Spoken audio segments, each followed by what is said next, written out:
Tout le monde, j'espère que vous allez bien. Pour moi, ça va. La vidéo d'aujourd'hui, on va parler de pourquoi il faut arrêter de se comparer aux autres. Une chose que l'être humain ne peut pas s'en passer. Mais avant de commencer la vidéo, si tu n'es pas encore abonné, abonne-toi et active la cloche de notification pour recevoir mes nouvelles vidéos. Donc, si c'est déjà fait, on va commencer la vidéo ensemble.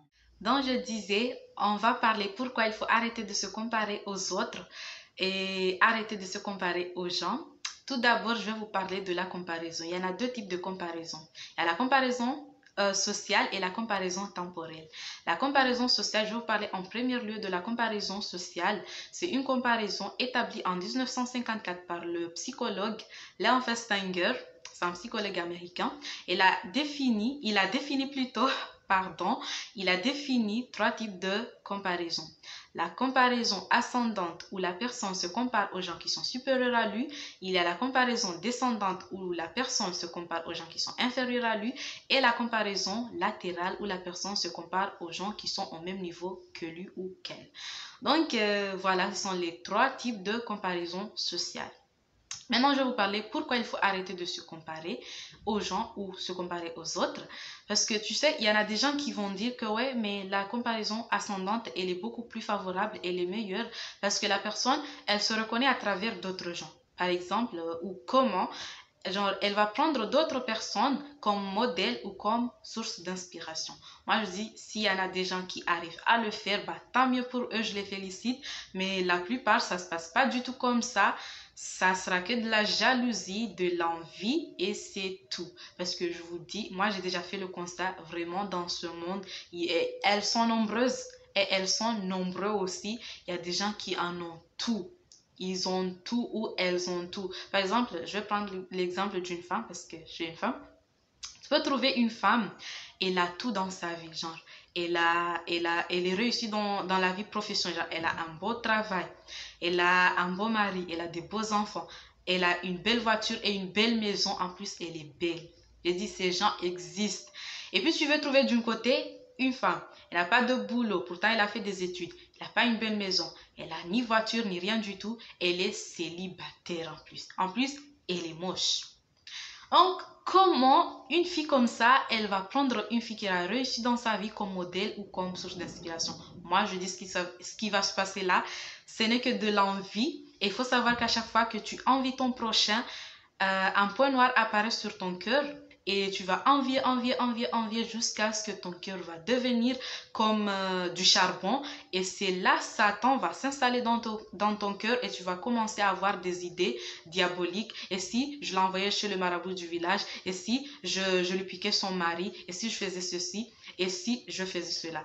Donc je vois que ça n'a vraiment pas de sens d'être là à se comparer aux gens et puis tomber dans l'envie ou dans la jalousie, alors que ce temps, tu peux te consacrer ce temps pour réfléchir à un projet que tu peux réaliser ou réfléchir à ce que tu peux faire demain ou essayer de t'avancer petit à petit dans ta vie. Donc, je vois pas vraiment l'importance de se comparer aux gens parce que une fois aussi, il faut savoir que nous n'avons pas les mêmes vies, nous n'avons pas vécu les mêmes expériences, nous n'avons pas vécu les mêmes difficultés et tout.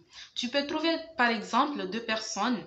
Non, je vais prendre l'exemple. Par exemple, une personne qui est vraiment genre, elle est pauvre, par exemple, elle peut se dire que ouais, je vais prendre l'exemple d'une telle femme qui a été pauvre comme moi et maintenant elle a excellé dans sa vie, elle a une meilleure vie et elle est bien dans sa vie. Comment tu peux prendre cette femme comme exemple alors que tu ne sais pas de quoi elle a et elle est passée pour en arriver là. Tu ne sais pas qu'est-ce qu'elle a traversé pour en arriver là, mais tu le vois comme ça, elle est bien dans sa vie, elle a réussi, et puis tu te dis, tu veux être comme elle. Est-ce que tu sais de quoi elle est passée pour en arriver là? Parce qu'il y en a des gens que, c'est vrai, elles sont pauvres, et elles ont des difficultés financièrement, mais au moins à l'intérieur d'eux, elles sont en paix, elles sont dans sa vie, mais vous n'avez pas vécu les mêmes réalités. Ce qu'elle a vécu, c'est pas ce que toi tu as vécu. Est-ce que tu es sûr que tu peux subir ce qu'elle a subi ou tu peux endurer ce qu'elle a subi? Bah, pas du tout. Donc, il ne faut pas se fier vraiment à ce qu'on voit parce que vraiment, ça peut tromper. Tu peux dire, ouais, mais elle est bien dans sa vie, j'aimerais être comme. Est-ce que tu sais qu'est-ce qu'elle a ce qu'elle a vécu réellement pour en arriver là. Non, les apparences, ça trompe des fois. Et voilà. Donc, c'est pour ça que je dis, il faut arrêter de se comparer aux autres, essayer de se concentrer dans sa vie, faire, genre, à chaque jour, se dire que, mais qu'est-ce que je fais de plus dans ma vie? Se dire, ou, par exemple, à chaque mois, se dire, mais qu'est-ce que je fais de plus dans ma vie? C'est tout. Et puis, essayer d'aller lentement, lentement, tu vas réussir. Mais il ne faut pas être là à se comparer, que, ouais, surtout nos mamans africains, ils aiment ça. Genre, il peut voir une fille, elle est bien dans sa vie, elle a réussi dans sa vie, elle a tout. Et puis ils vont dire, ah Dieu, je prie à ce que ma fille soit comme elle. Et puis tu vas voir la fille, elle va commencer à se prostituer ou faire n'importe quoi. C'est là, il va commencer à dire, ouais, mais qu'est-ce qu'elle est devenue ma fille? Mais qu'est-ce qu'elle fait? Mais pourquoi elle ne peut pas être comme la fille du voisin? Mais c'est ce qu'elle essaie de faire. La fille du voisin, là, que tu vois qu'elle est réussie et tout, peut-être qu'elle se prostitue et c'est ce que ta fille essaie de faire. Puis tu es là à crier partout. Mais qu'est-ce que ma fille fait? Elle veut me tuer et tout. C'est toi qui as demandé, Dieu a donné, c'est tout. Donc, surtout, pour nous les musulmans, c'est pas du tout bien parce que c'est en quelque sorte mettre en question la divinité de Dieu parce que des fois, il y en a des gens qui sont vraiment dépassés par ces épreuves. Il va dire, mais qu'est-ce que j'ai fait à Dieu? Pourquoi telle personne est là, telle et moi, j'en ai pas? Mais qu'est-ce que j'ai fait? Qu'est-ce qu'elle a fait de plus que moi? Et arrêter ces questions parce que vraiment, s'il y a une chose aussi que nous ne savons pas, les êtres humains, nous n'avons pas l'esprit de la patience. Surtout nous les Africains, nous n'avons pas l'esprit de la patience. Et il faut savoir que Dieu que tu vois là, c'est pas ton oncle c'est pas ton oncle du tout. Donc tu ne peux pas genre le forcer que oui, je veux tel maintenant, donc il faut que j'ai cette chose maintenant. C'est pas ton oncle ni ton père donc arrêtez. Donc, c'est pour vous dire, la comparaison, ça sert vraiment pas à grand-chose. Et d'ailleurs, ça peut te stagner dans ta vie. Parce que des fois, tu peux voir des gens qui sont vraiment réussis dans leur vie. Toi-même, tu te dis, mais est-ce que je peux faire comme eux? Ah, ça, c'est impossible, je peux pas. Il y a déjà il y a des fois que tu te dis, mais je ne peux pas du tout faire ce que l'autre a fait. C'est trop pour moi. Alors que si tu te consacres, tu te concentres, tu te dis, mais il faut que chaque mois, je fais un tri sur ma vie. Mais qu'est-ce que j'ai fait? Qu'est-ce que j'ai rajouté de plus dans ma vie? Ça peut marcher. Tu vas voir que en moins de temps, tu vas exceller dans ta vie. Alors que si tu restes là à envier et te comparer aux autres, ça ne va pas te ramener à grand-chose. Je ne sais pas si vous vous rappelez, mais je vous avais parlé qu'il y a deux catégories de comparaison. Il y en a la comparaison temporelle qui est établie par je crois que c'est un psychologue aussi, appelé Albert, en 1977. Elle a établi aussi la comparaison temporelle, genre le fait de se comparer au temps. Par exemple, tu compares ton passé au présent. Tu compares le présent au futur. Voilà. C'est ce que je trouve que c'est un peu favorable. C'est mieux parce que là, tu fais le tri dans ta vie. Tu fais le point sur ta vie. Tu fais le point sur ta vie.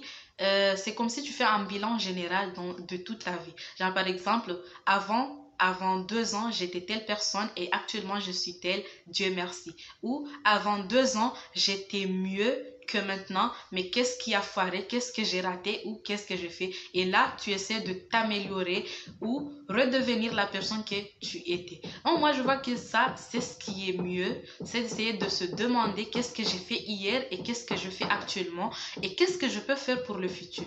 C'est ce qu'il faut faire, mais il ne faut pas être là à te comparer à des gens parce que genre, vous ne vivez pas les mêmes réalités, vous ne vivez pas les mêmes expériences, vous n'avez pas les mêmes vies et vous n'avez pas les mêmes entourages aussi. Donc, il faut arrêter de se comparer aux gens et essayer de, si tu te compares, mais compare-toi par rapport au passé, genre temporellement, par rapport au présent et qu'est-ce que tu peux faire dans le futur. Et je vous assure que c'est ce qui est mieux parce que ça peut nous aider à changer pas mal de choses. Mais la comparaison sociale, là, que tu te compares aux autres ou que tu te compares à ton prochain, c'est pas du tout...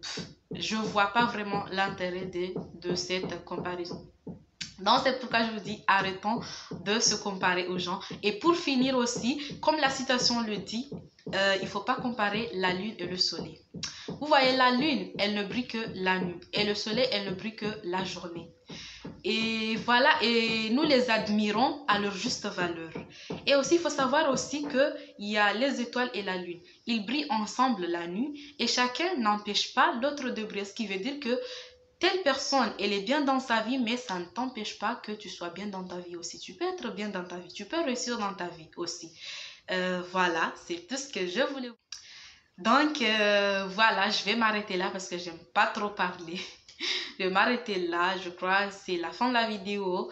Et si la vidéo vous a plu, n'hésitez pas à liker, commenter, partager, mais surtout, abonnez-vous à ma chaîne et activez la cloche de notification pour recevoir mes nouvelles vidéos. Merci.